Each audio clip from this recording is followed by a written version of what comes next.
សាលែងធ្វើជាមនុស្សស្មោះព្រោះទូស្មោះក៏មិនមានបានសោសាស្មោះពេកតែគេថាងាយល្ងើលើមានដើរតែចង់នឹងងាប់ក្រឡាគេធ្វើខំឲ្យឃើញច្រើនដងមិនចេះស្អែវផងគេលងក៏បាក់លងទុនស្មើចង់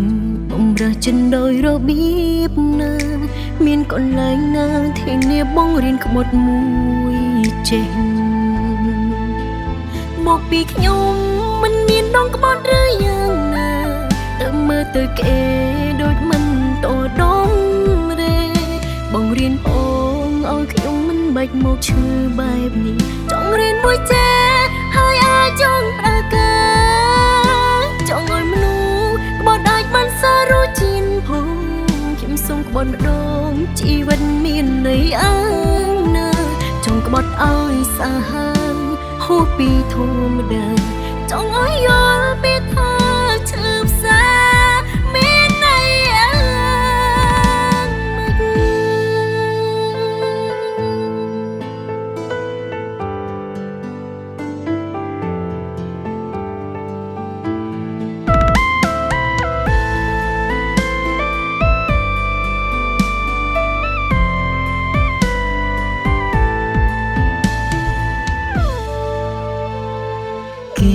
ធ្វើខំឲ្យឃើញច្រើនដ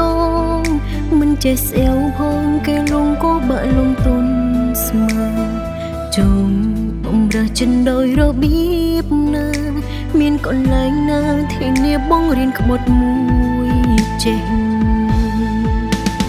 មកពីខ្ញុំមិនមានដងក្បត់ឬយ៉ាងណាទៅមើលទៅគេដូចមិនតដងរេ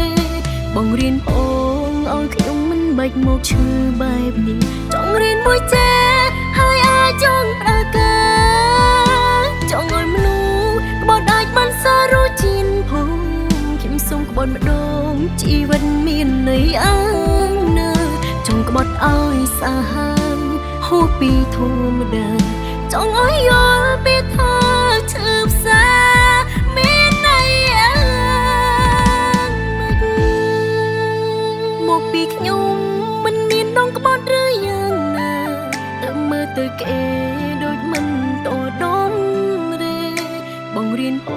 ងឲ្យខ្ញុំមិនបាច់មកឈឺបែបនេះចង់រៀនមួយចេះហើយអាចចង់ប្រើការចង់ឲ្យមនុស្សក្បត់អាចបានសាររជាផងខ្ញុំសូមក្បត់ម្ដងជីវិតមានន័យអើណាចង់ក្បត់ឲ្យសាហាវហួសពីធម្មតាចង់ឲ្យយល់ពីថា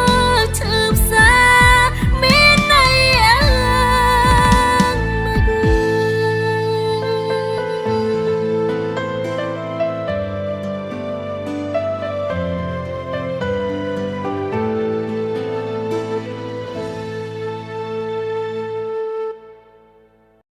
រំហ៊ុននិងមជ្ឈមណ្ឌលថែរក្សាសម្រស់ត្រីក្រហមគឺជាទំនុកចិត្តរបស់លោកអ្នក